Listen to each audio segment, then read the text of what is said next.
Hi everyone, I hope you're doing well. Unbelievably, it's August already, and for financial markets, that means we've got non-farm payrolls this Friday. But the action doesn't stop there. There's the Bank of England meeting, as well as important PMI data to drive the FOREX market. I'll go chronologically through what we can expect in this week ahead and finish off with the roundup of the economic calendar. GKFX Cambodia presents the week ahead.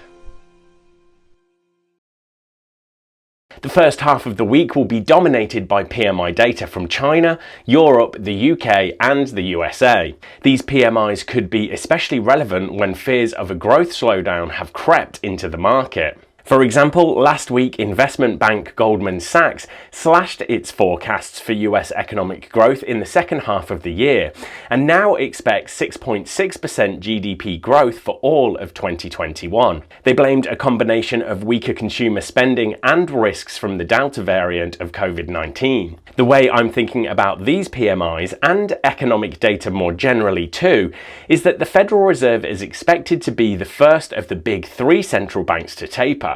The other two being the ECB and BOE. That's been helping the US dollar rise over the past few weeks.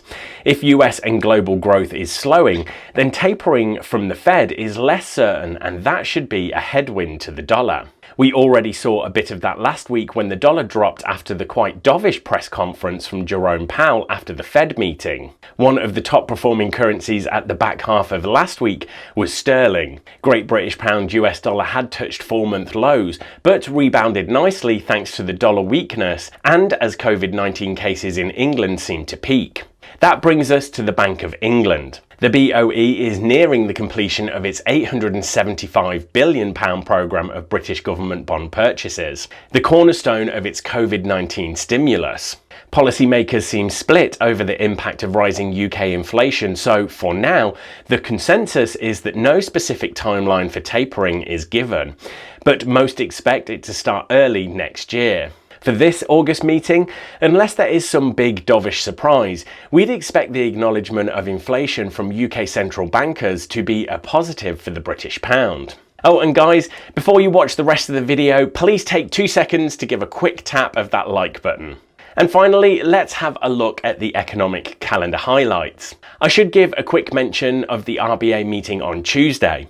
The extended lockdowns across Australia likely mean the central bank will have to delay its planned tapering, which explains some of the Aussie dollar weakness of late. The big one for the week, of course, is on Friday.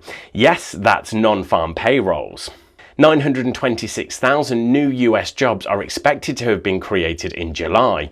That's up from the 850,000 in June. The unemployment rate is expected to fall too, from 5.9% to 5.7%. Data showing a strong labour market could put pressure on Jerome Powell to give more explicit details about tapering at the Jackson Hole Conference for Central Bankers happening this month. Right, thanks everyone, good luck trading this week, and make sure you click on subscribe so you don't miss the next episode of The Week Ahead.